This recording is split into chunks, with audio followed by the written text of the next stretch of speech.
listening to the Coffee Hour. I'm Andy Bates. I'm Sarah Golseth. It is Friday. Fantastic Friday. Got some good stuff for you today.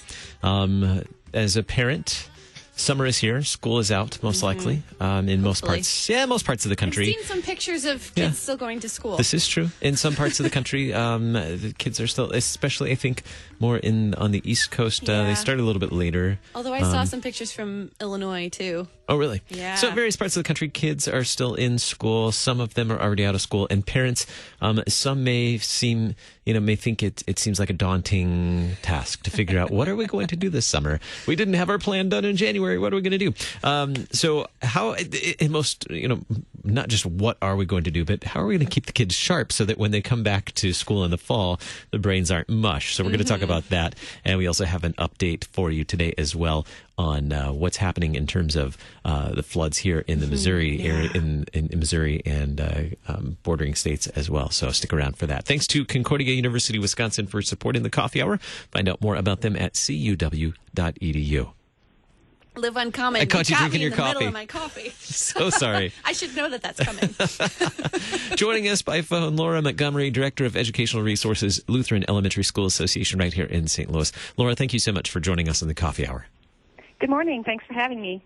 Absolutely. So we go to the professionals, the educators, when we need some tips, some ideas of how to be creative and keep the kids sharp this summer, as we have about 10 to 15 weeks, probably, some families during the summer. So are you looking forward to summer? You probably don't get much of a summer, huh, since you work year-round helping educators. Right. Yeah, right. Yes, exactly. In our office, we work year-round, but it is a little different pace for everyone in the summer, so that's a welcome break. What have been some of your favorite tried and true activities for? Well, let's start with young children, and we'll think about some of the other age groups as well. What have been some of your favorite tried and true activities to keep the kids sharp during the summer? Well, it's really important to support their ongoing reading skills. Reading. Mm-hmm. A lot needs to be bolstered in the summer if they're setting aside the books and whatnot. They talk about the summer brain drain, and we don't want that to happen as educators. So there's lots of reading programs available. There's the good old library programs. There's also Concordia Publishing House has a summer reading program. It's called CPH Reads. There's information on their website about that. And just sometimes maybe we need to be a little sneaky with our learning activities for the kids over the summer and make it fun for them, not like a drudgery and not work. So for the real young ones, I would say find activities where find words that they can read. Maybe it's the cereal box. It's the signs as you're driving around. I'm sure they can read words like McDonald's and Dairy Queen, all those kind of fun things. So definitely, however you can get in some reading activities, I think is one of the more important things.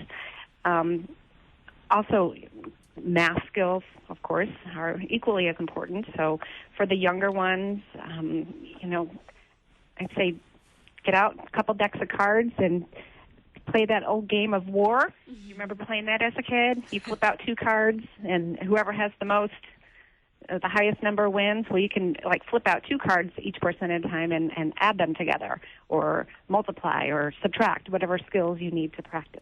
Just simple little things like that. Yeah, I know there's board games, and maybe this was a thing when I was a kid and I just don't remember, but now that I have nieces and nephews, we like to buy them interactive toys. So I know there's a lot of board games that are out now that are very educational, but also hopefully really fun for kids that you can learn. It's a lot of STEM learning and a lot of the math learning and just just thinking, learning how to think through things. That's right. I forgot you get to be auntie and uncle this summer. We do. You guys get to Aunt and Uncle Camp. What are the ages of the kids? Oh dear, you're putting me on the spot. What year is it? 2009. So 7, maybe 7, 6. 3. My sister-in-law's going to kill me.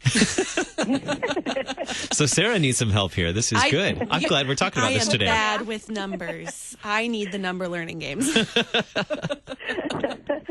But board games and fun games like that are a really great way to learn and not feel like learning, because kids don't want to. Right. They don't want to feel like they're in school still during the summer, unless they love school. Unless they love school. I love school, but games are a fun way to also include the rest of your family, especially if you have a large age range in your family that the kids don't always get that chance to learn together. Having those opportunities, are there more opportunities like that kids who have younger or older siblings can all kind of learn together at their own levels, but at the same time?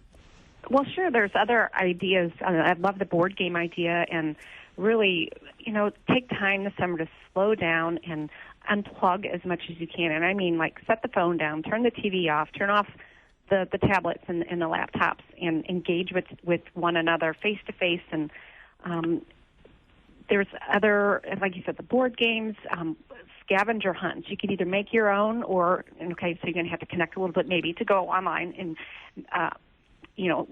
find scavenger hunts that you could do maybe at the zoo, or make your own, let's say in the river's edge at the zoo, how many different continents are represented by the animals, or at the History Museum, maybe you're looking for certain eras or dates, things like that.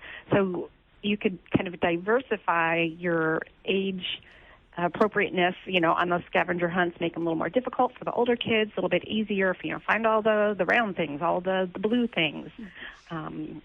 Lots of opportunities like that.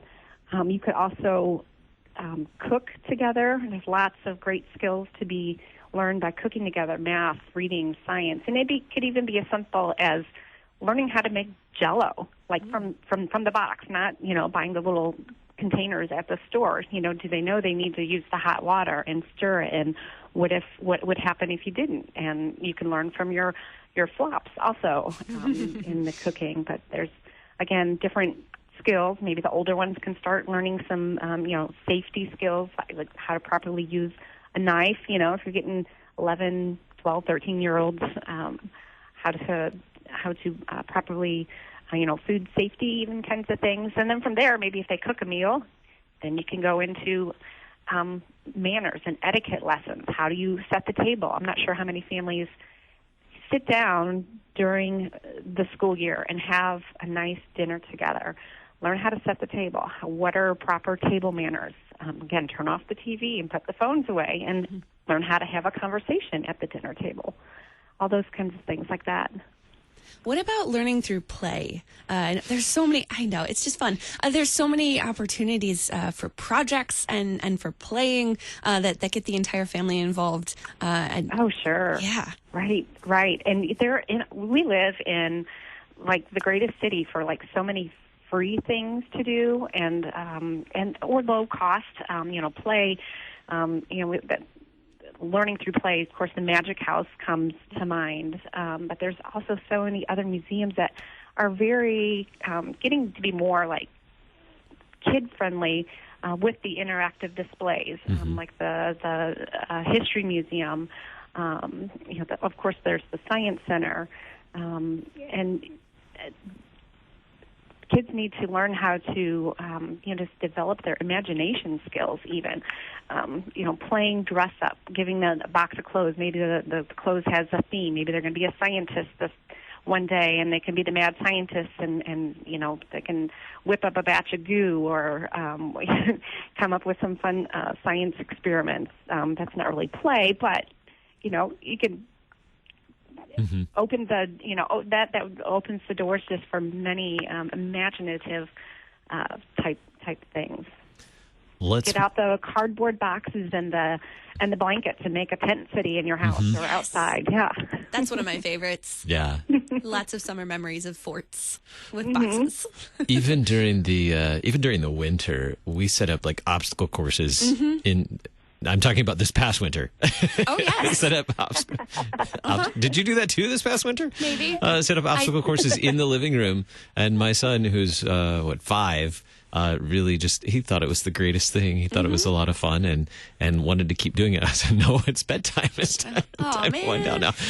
We gave my nieces and nephews a fort kit one Christmas. So you just pack up clothespins and sheets and some of that, not string, into a bag and just give it to them, and then they can build whatever they want. It was perfect. That's a wonderful idea. What about when we get into those, say, middle school years? Maybe they want to sleep later during the summer. Maybe they just, they want a summer vacation. They just want to relax and not do much. Any ideas, any tips there? Again, like of the museums, and find maybe something, instead of saying we're going to the whole. Those places sometimes can be overwhelming. So maybe find something that interests them, and they can hone in on one area.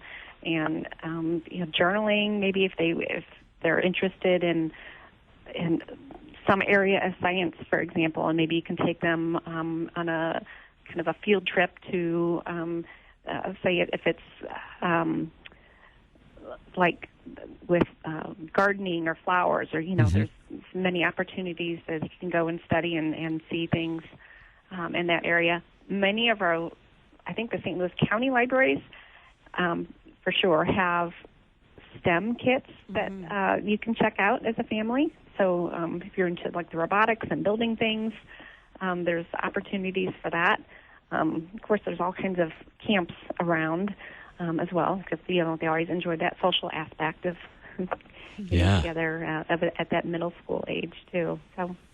Well, thanks for the ideas and the tips, and now I'll be going to build a fort and robots. And a day.